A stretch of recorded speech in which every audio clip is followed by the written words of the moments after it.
Hello everyone, I am Preeti. In this video, we will be discussing Introduction to Python.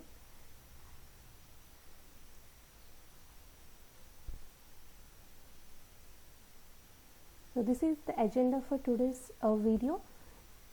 First, we'll learn what is Python, why Python, history of Python, and why the name is Python, and what can you do with this Python programming language. Okay, without wasting our time, let's get started. First, we'll discuss what is Python. So Python is an interpreted language. Logic written in Python is executed by interpreter. So you can call it as interpreted. And you can directly instruct your interpreter. That is, you can directly interact with your interpreter. So it is known as interactive programming language. And the next one is, it is open source, and the Python documentation and the software related to Python are available at free of cost and for everyone, and you can contribute your code to Python officials. So we can call it as open source programming language. And regardless of operating system, you can execute your Python code in any platform. Because Python is not depending on platform, so you can call it as platform independent programming language. And whatever the logic you are writing in Python, everything is represented in terms of classes and objects. So it is known as object oriented programming language. So Python is interpreted, interactive, open source, platform independent, and object oriented programming language. Okay, and why we need to learn this Python programming language?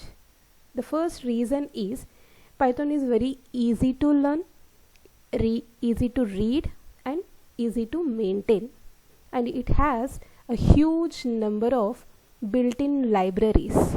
So these are the first two reasons to learn this Python programming language. And the next one is, it supports dynamic typing.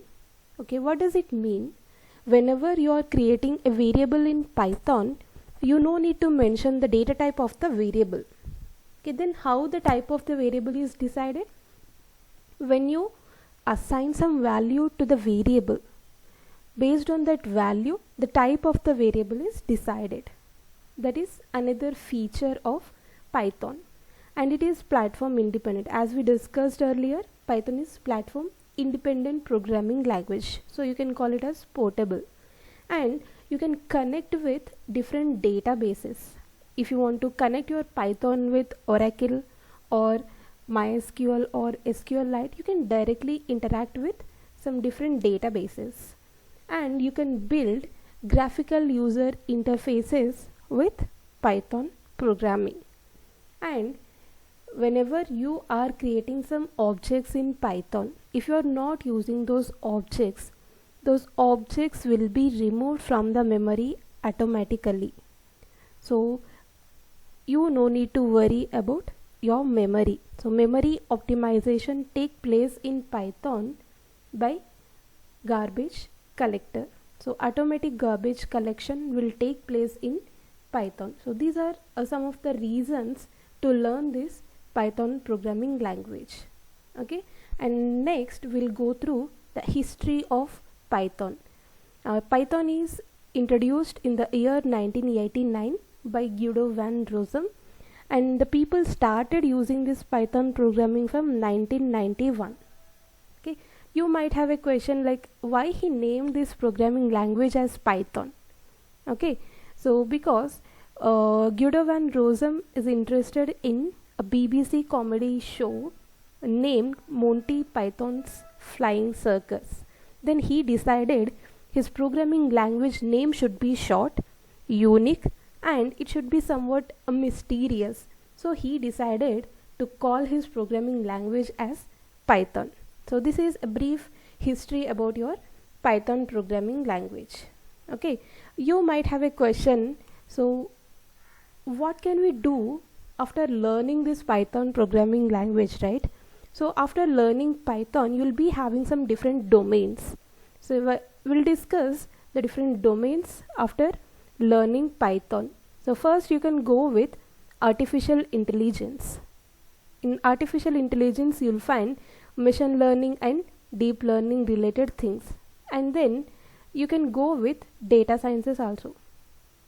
Then a next option is web development. If you want to develop some web applications, you can use this Python programming with the different frameworks.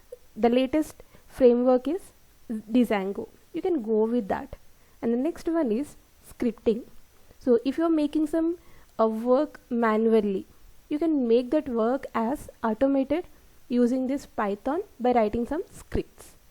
And then you can go with game development. You can develop some games using this Python programming language. These are some of the domains where you can utilize this Python programming as a backend language. So I hope you enjoyed this video and you learned something from this video.